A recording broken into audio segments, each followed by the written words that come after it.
大家问千万字，大家要跟大家做伙来捌一字。俗话咧讲，毛溪布烂溪啊倒弹，田蛤啊跳过田花，人看尾寒，鬼看唱冷歌。这个意思是讲，一个人互人看了到底，足倒弹，足顾人怨。今仔日要甲大家小解这一字，咱同齐来看到这读做蛤，田蛤的蛤，读过啊蛤，第四条。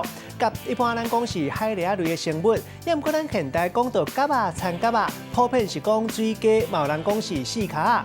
另外，既然的旧名就是蛤仔兰，啊若水鸡幼鱼，人讲是蛤乖，嘛有人讲是蛤鸡、蛤龟、甲蛤月，也佫有大水鸡。较早有人讲是蛤骨，水鸡拍做是肝，是做汉药，咱讲是蛤介。另外，佫有一款的溪仔鱼，亲像是鲫仔鱼，会发出敢若水鸡的声响，号做蛤仔鱼。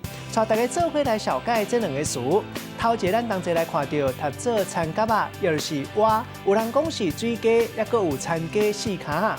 第二个词读做花蛤啊，这是一款生伫海沙堡会当食的蛤啊。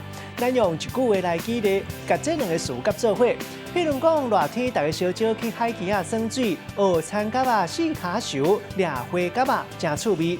今仔日小解这一字读做蛤，提供给观众朋友来参考。